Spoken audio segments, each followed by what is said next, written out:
নমস্কার বন্ধুরা, আপনাদের সকলকে আমার চ্যানেলে স্বাগত জানাচ্ছি। আশা করি বন্ধুরা আপনারা সবাই সুস্থ আছেন এবং ভালো আছেন।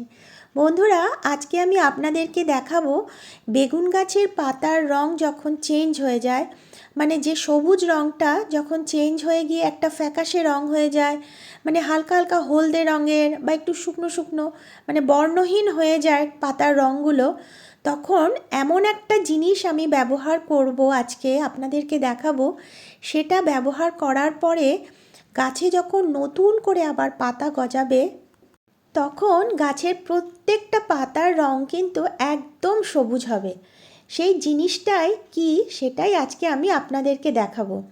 দেখুন, আমার এই বেগুন গাছটায় কিছুদিন আগে পাতাগুলো কিন্তু একদম সবজি ভাবটা চলে গিয়ে কেমন একটা ফ্যাকাশে ধরনের হয়ে গিয়েছিল। দেখুন কেমন একটু পাতার রঙগুলো হয়ে গেছে।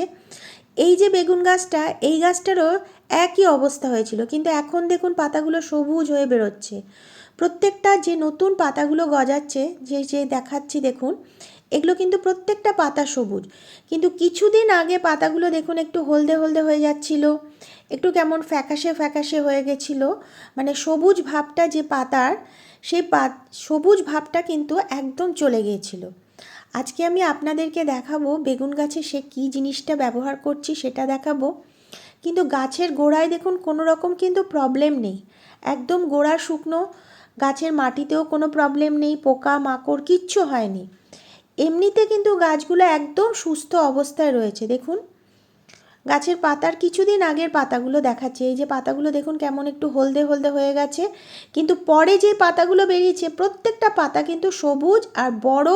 প্রত্যেকটা পাতা কিন্তু সুস্থভাবে বেরোচ্ছে। এই যে দেখুন যে পাতাগুলো নতুন বেরিয়েছে, এই যে দেখাচ্ছে দেখুন এই পাতাগুলো, প্রত্যেকটা পাতা দেখুন কত সুন্দর সবুজ হয়ে বেরিয়েছে।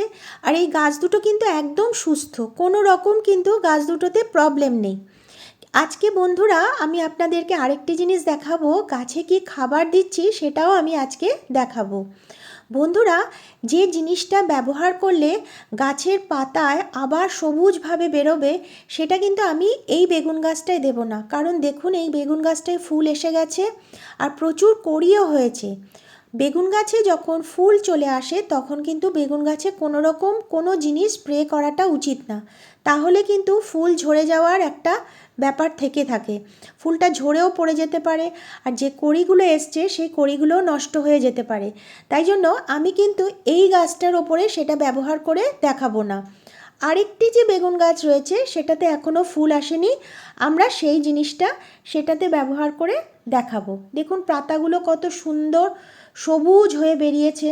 কিছুদিন আগেই দেখুন নিচের পাতাগুলো দেখাচ্ছি আপনাদেরকে, কেমন একটু হলদে হলদে, কেমন একটু ফ্যাকাশে ধরনের পাতাগুলো ছিল। আর এই যে বড় বড় পাতাগুলো এখন বেরিয়েছে দেখুন সবুজ, আর প্রত্যেকটা পাতা কিন্তু সুস্থ, কোনো রকম এই গাছটায় পোকা মাকড় কিচ্ছু হয়নি। এইবার আমি দেখাচ্ছি কি খাবার দেব। এই যে আমি নিয়েছি একদম শুকনো গোবর সার। দেখুন আমি নিয়ে এসেছি গোবর সার, এখানে কিছু খড়কুটো রয়েছে কারণ আমি খাটাল থেকে নিয়ে এসেছি এই গোবর সারটা। আর নিচ্ছি দেখুন এখানে পেঁয়াজের খোসা। আর ব্যবহার করব আমি আজকে ভার্মি কম্পোস্ট। এই তিনটে জিনিসই আমি আজকে এই দুটো বেগুন গাছে খাবার তিনটে দেব। আমি গোবর সার দেব, পেঁয়াজের খোসা দেব, আর দেব ভার্মি কম্পোস্ট। আমরা সবাই জানি বন্ধুরা, গোবর সারের কোনো তুলনা হয় না। তো প্রথমে আমি কি করছি, নিচের দিকে যে পাতাগুলো রয়েছে সেই পাতাগুলোকে আমি একটু কেটে ফেলে দিচ্ছি, তাহলে কি হবে গোড়াতে ভালোভাবে রোদ্দুরটা লাগবে। তারপরে আমি একটু পেঁয়াজের খোলাগুলো দেখুন ওপরে দিয়ে দিচ্ছি। পেঁয়াজের খোলার মধ্যে রয়েছে প্রচুর পরিমাণে নাইট্রোজেন, পটাশিয়াম, সমস্ত রকম গুণাগুণ কিন্তু পেঁয়াজের খোসার মধ্যে রয়েছে। এরপরে আমি দিয়ে দিলাম এখানে গোবর সার। গোবর সারের তো কোনোই তুলনা হয় না বন্ধুরা, আমরা সবাই জানি।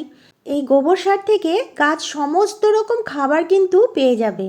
আমি প্রথমে এই গোবর সারটাকে ভালোভাবে কিন্তু রোদ্রে শুকিয়ে ঝুরঝুরে করে নিয়েছি, কারণ কাঁচা অবস্থায় কিন্তু কখনো গোবর সার গাছে দেবেন না, তাহলে কিন্তু গাছের গোড়ায় পোকা লেগে যেতে পারে।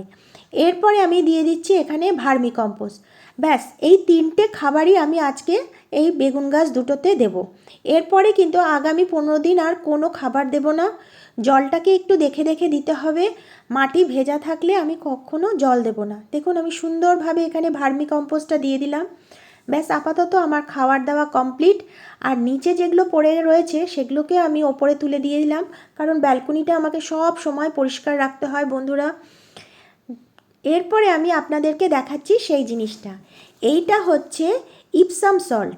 এই ইপসাম সল্ট যদি আমরা ব্যবহার করে থাকি গাছের পাতার ওপরে, গাছকে যদি আমরা ভালোভাবে চান করিয়ে দিই, তাহলে গাছের যে পাতার রঙটা চেঞ্জ হয়ে যায় সেটা কিন্তু আর হবে না। আমি কিন্তু যে গাছটাতে ফুল এসছে সেই গাছটাতে আমি দেব না, যে গাছটায় ফুল আসেনি সেই গাছটার ওপরে আমি এটা স্প্রে করব। আমি দেখুন 1 মগের মতন জল নিয়ে নিয়েছি, সেখানে 1 চামচ আমি ইপসাম সল্টটা দিলাম। ভালোভাবে জলটাকে আমি নাড়িয়ে নিলাম যাতে ইপসাম সল্টটা জলের সাথে ঠিক করে মিশে যায়। এরপরে একটা ছোট্ট আমি স্প্রে বোতল নিয়ে নিয়েছি। এই স্প্রে বোতলের মধ্যে এই জলটাকে নিয়ে নিলাম। বাকি জলটা কিন্তু আমরা গোড়াতেও ব্যবহার করতে পারি। বন্ধুরা, যখন গাছের পাতার রং চেঞ্জ হয়ে যাবে তখন যদি ইপসাম সল্ট দিয়ে যদি আমরা গাছকে স্নান করিয়ে দিতে পারি, সেটা কিন্তু অবশ্যই সকালবেলায় কিংবা সন্ধেবেলায়, তাহলে কিন্তু পরে যখন গাছের নতুন পাতা বেরোবে সেটা কিন্তু অবশ্যই সবুজ বেরোবে। গাছের পাতার যে বর্ণহীন ব্যাপারটা সেটা কিন্তু একদম চলে যাবে। বন্ধুরা, আপনাদের যদি আমার এই ভিডিওটা ভালো লাগে তাহলে অবশ্যই একটি লাইক, সাবস্ক্রাইব ও শেয়ার করে দেবেন। কমেন্ট বক্সে অবশ্যই লিখবেন কেমন লাগলো। দেখুন আমি প্রত্যেকটা গাছের পাতাতে ভালো করে চান করিয়ে দিচ্ছি। অবশ্যই আপনারা কিন্তু যে সমস্ত গাছে ফুল চলে আসবে সেই গাছে কিন্তু কখনো স্প্রে করবেন না। এখন যেহেতু এই গাছটায় আমার ফুল আসেনি সেহেতু আমি এই গাছটায় স্প্রে করে আপনাদেরকে দেখালাম। গাছে যখন ফুল চলে আসবে বন্ধুরা, তখন কিন্তু গাছে কোনো রকম জিনিস স্প্রে করা যাবে না, তাহলে কিন্তু ফুল ঝরে যেতে পারে এবং কড়িগুলো নষ্ট হয়ে যেতে পারে। যাই হোক বন্ধুরা, আজকের ভিডিওটা আমি এখানেই শেষ করছি। আগামী ভিডিওতে আবার দেখা হবে। অনেক অনেক ধন্যবাদ।